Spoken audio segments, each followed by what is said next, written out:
What's up, Navigating Academia family? This is Dr. J. Phoenix Singh coming at you to be able to answer a question that I have been getting so commonly recently with this surge of graduate school and postdoc, as well as early career academic interviews going on right now. And it is, how do you master a remote grad school interview? Maybe you're doing it on WebEx or on Zoom or on Skype, sometimes even on something like FaceTime or Google Duo, whatever it happens to be. My goal today is to be able to give you my 5 best tips for how you can get an edge over other applicants, okay? So the first one is, to the extent that you can, depending on whether or not you've got maybe some excess cash on hand, upgrade your tech, or at least make sure that the technology that you're using is working properly. For example, I've got 2 monitors going right now. I've got a big old monitor, which is a wide screen, and then I've also got my laptop down here.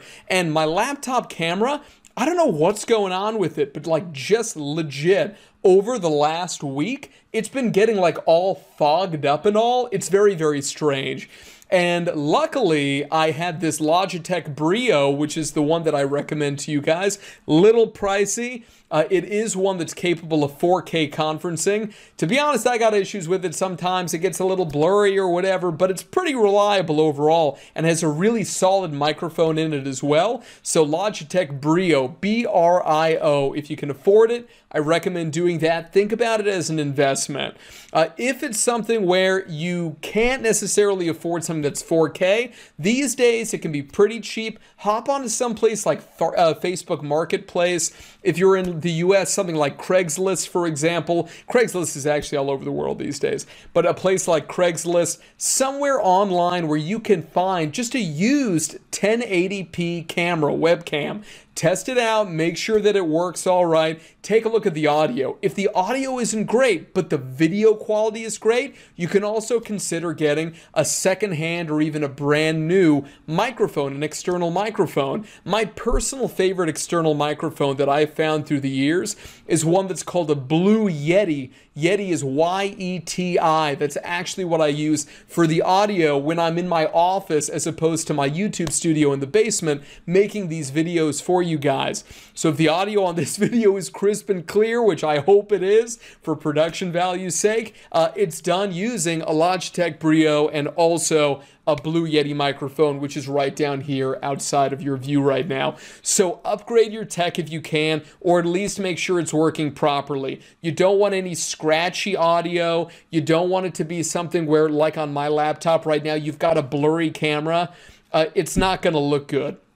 Also, if you can, if you're somebody who's got glasses like me, you probably got a million of these things sitting around where it's like, you know, the little things, the little cloths that are used to be able to clean the lenses of glasses. Otherwise, just get some Windex or some sort of like a window cleaner, right? And just make sure that you clean your lens before you actually have the interview, and just test all the tech out beforehand. Make sure that you are, if you're already looking your best and you're going to have an amazing interview, but you don't look good and you don't sound good, that's a problem. You guys know as well as I do how many YouTube videos there are that, oh my gosh, the content's amazing, but the audio quality and the video quality is garbage and it ruins the whole experience. Don't let that be the case for you, okay, when it comes to the interview.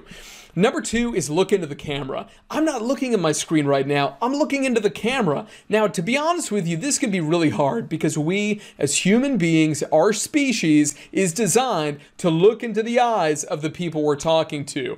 And sociologically speaking, or anthropologically speaking, it's seen as really disrespectful to other members of the tribe, of the group, not to make eye contact. But the thing is, let's say I got a Zoom meeting going on right now. And like I said, I'm looking at you guys right now, which is honestly just a little black dot in my Logitech camera. In actuality, you guys, if you were interviewing me, would be displayed beneath me down here. So the issue is, instead of looking at you, I would be making eye contact with you down here.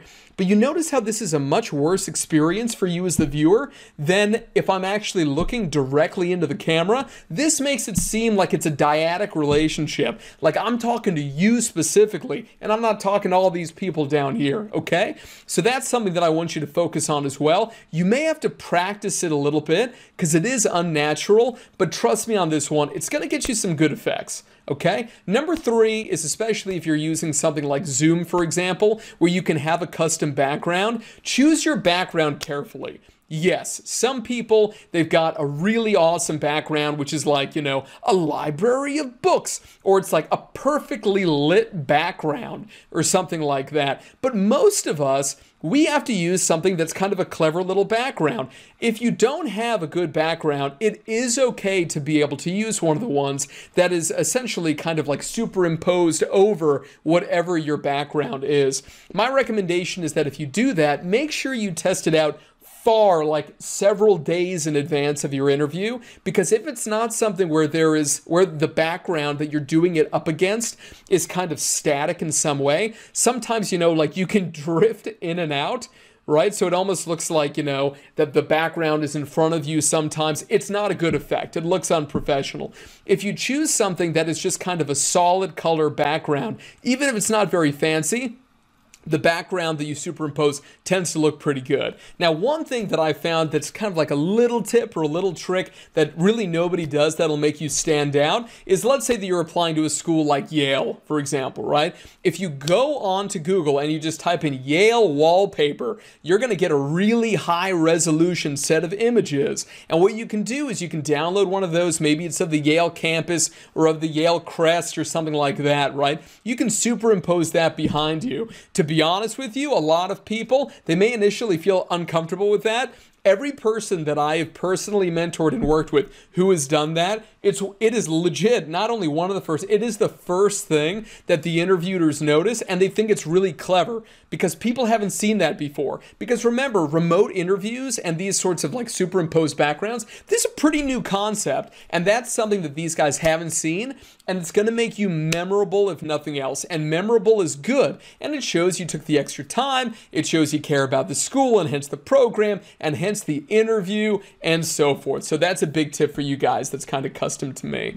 The next one is that if it is something where you have, for example, like me, I've got a pretty large monitor right here. One thing you can do is basically put Zoom or put Skype or WebEx or whatever the remote platform is that you're using, that the school's using to interview you, put that here on the screen. But what you can also do on the screen is to be able to have some sort of a cheat sheet. Now, when I say a cheat sheet, you're not cheating. The idea here is that if you have kind of a few key terms or a few key things you want to make sure that you mention, make sure that you make them in massive, massive font. Why? Because the last thing you want to do is be like reading something down here, right? You want it to be supernatural, where, for example, you're just going like that, right? And it would be normal. For example, I look to the side for a second and then I look back at the camera. That seems pretty natural, when in actuality you're just checking something and it's in like 100-point font or something like that. And it's reminding you of something key for you to be able to say, okay? So having something like that can be really useful, but obviously you should have prepped beforehand to be able to make sure you know the major things you want to say. Don't memorize things. It's going to drive you crazy and it's not going to come out authentically anyway, okay? Number 5 is, guys, the day before at least. All right, the day of the remote interview, I want you to get the lighting, the camera positioning, your clothes that you're going to wear on the day, and your hygiene. If you got to shave, if you got to do whatever, right? Sort all of that out the day before. I usually talk about, like, I used to love the show The Jetsons, and especially the Jetsons movie.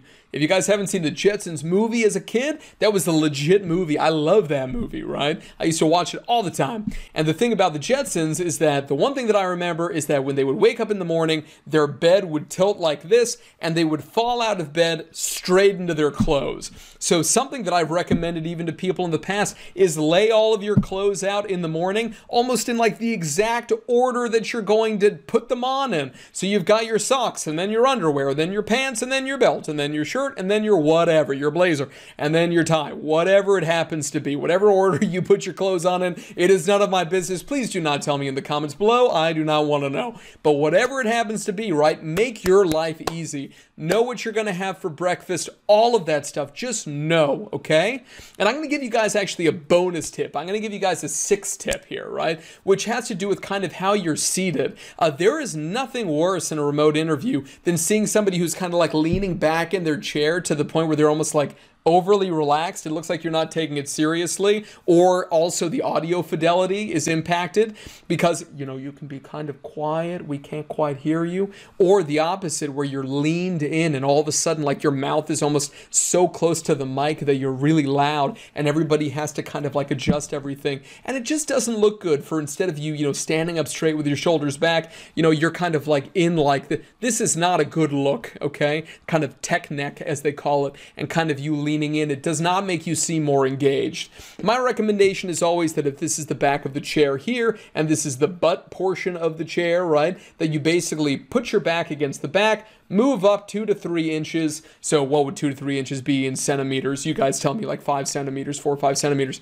And that's what I want you to do, because it's going to help you essentially get your posture correct for these interviews. So those are my 5 big recommendations. If you guys want to practice your remote interview with me, you want to show me in your application interviews, or if you want me to grill you, that is what I am here for as your personal academic mentor. So you can make sure to book a session with me down below.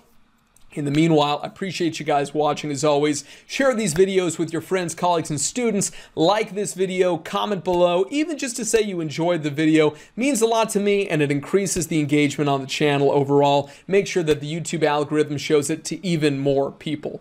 All right, guys, appreciate you. I'll see you in the next one. Peace.